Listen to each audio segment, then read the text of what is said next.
So today I have a super delicious, pretty easy recipe for a baked spaghetti in a Greek meat sauce with like a ton of melted cheeses on top. And this recipe is, for me, over 20 years old and comes from a little town in Greece called Filiatra. Now, to get us going, we'll leave the chat for now and get with the recipe, but we'll get back to the story after. First things first, preheat your oven 425 degrees Fahrenheit or about 220 degrees Celsius. Get that off and going. That way, one less thing to worry about.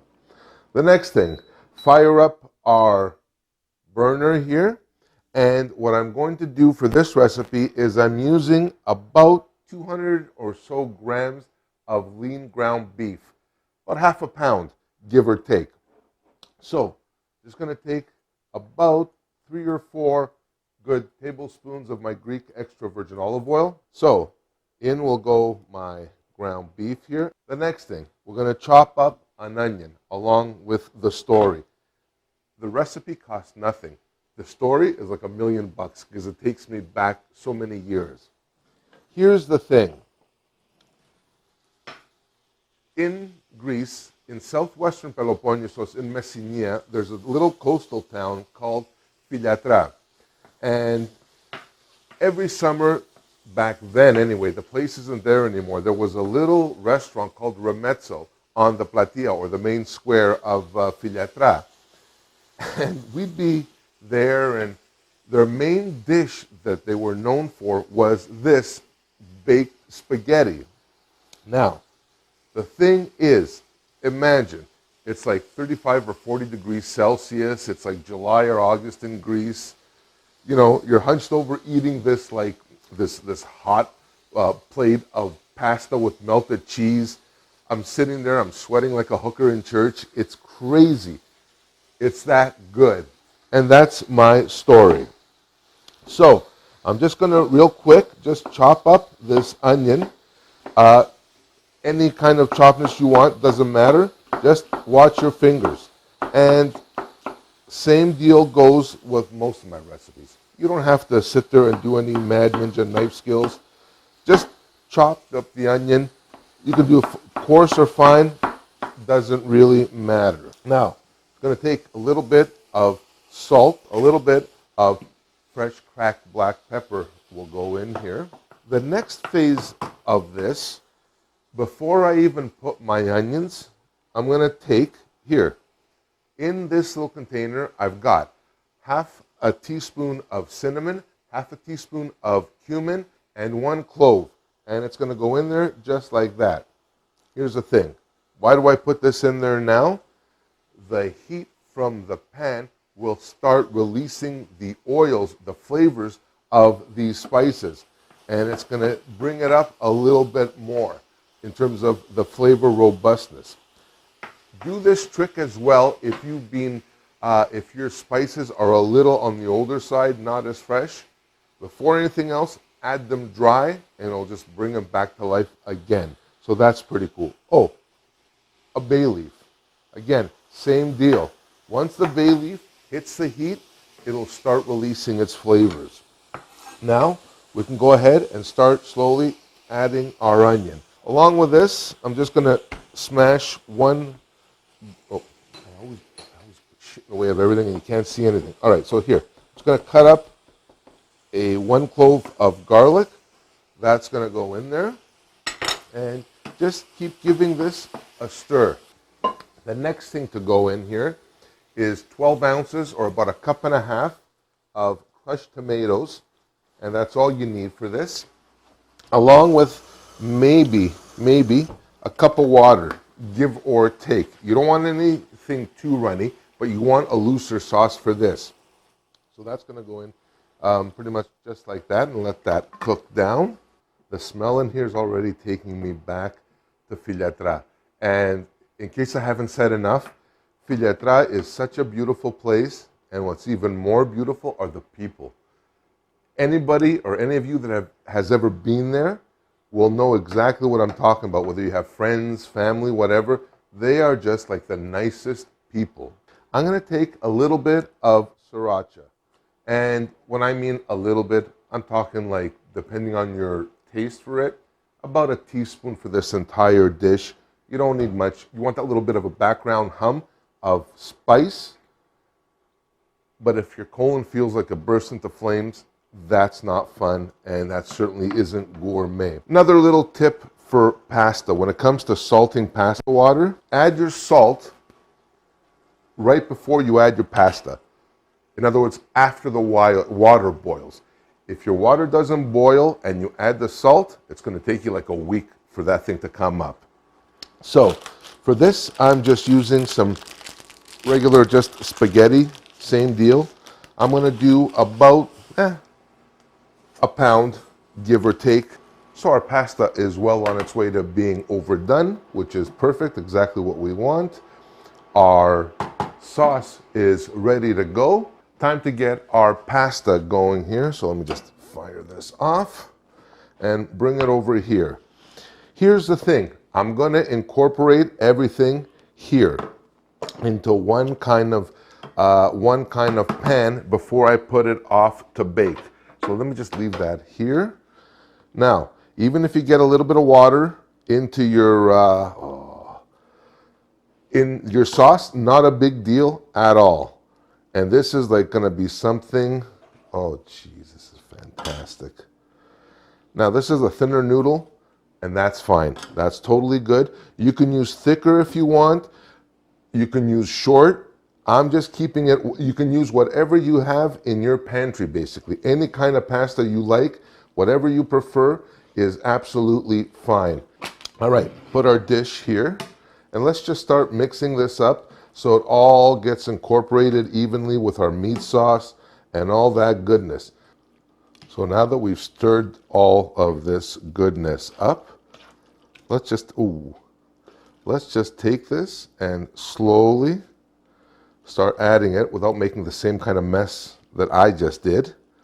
Start adding it into your dish, just like that. Oh, this is gonna be so freaking gorgeous. Just delicious, absolutely delicious.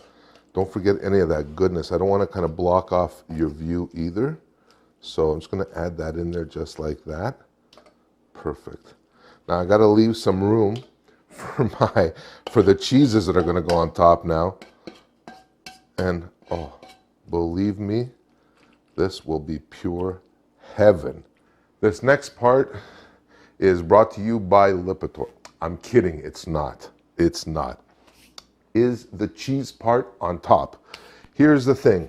I'm just going to use whatever I have in my refrigerator. In this case, I've got some Kefalograviera. Works fantastic. I've got some Swiss or Emmental, very popular in Greece, and some Gouda. All for the most part are beautiful melting cheeses. So, I guess the Gouda is open first. Time to use this. And just do this and just pour it over here. And believe me, this is no joke. This is so worth a Lipitor.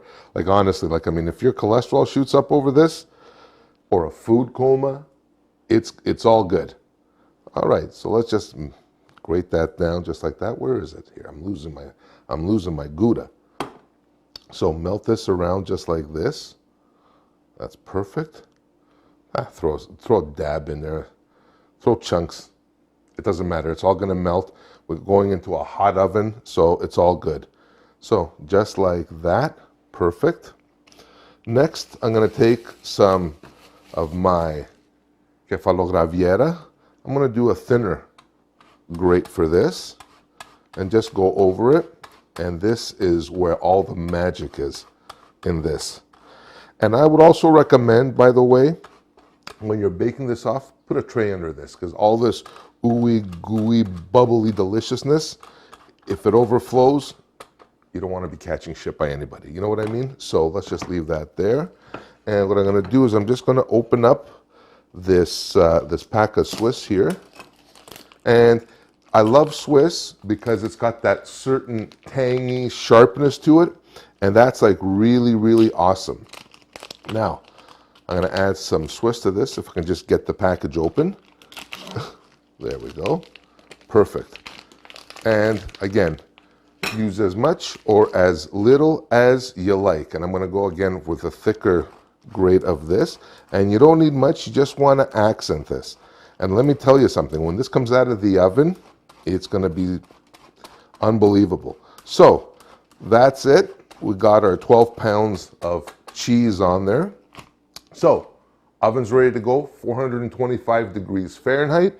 You're going to pop this in there for about 20, 30, 35 minutes. There's no real guide to this because everything's basically already cooked. What you're looking for is just to get the cheeses on top, GBD baby, golden brown and delicious.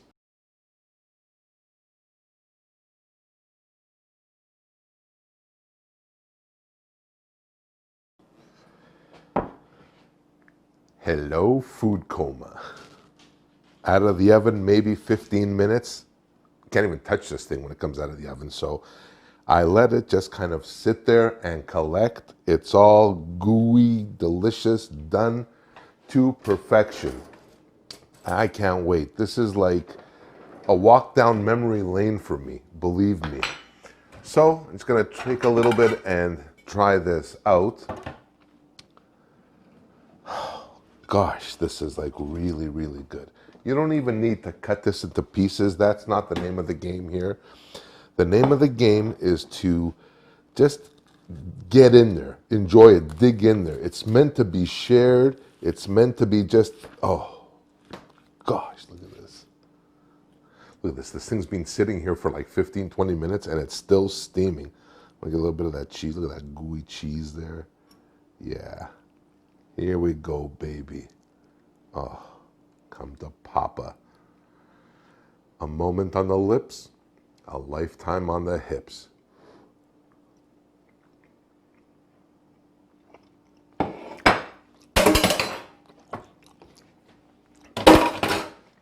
Oh my gosh. Right now, I'm in Filiatra at Remezzo.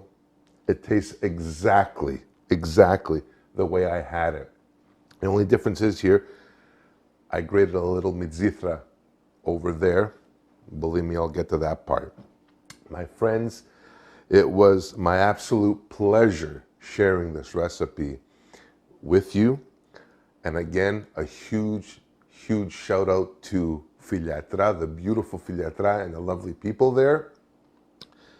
That whole area is absolutely gorgeous. If you guys are within like 300 miles of that area in southwestern Peloponneso, I invite you to go check it out. Everything from Kiparissia right down to Kalamata is the golden coast of Greece. So that's it for this episode on my baked spaghetti with like cheeses and all that gooiness on top. I thank you so much for watching. If you like this video, smash that like button, subscribe if you haven't already. Check me out online as well. Can't forget, for this recipe and so many others, at kensgreektable.com. And until next time, take care of yourselves and each other, and I'll see you on the next one. Bye for now.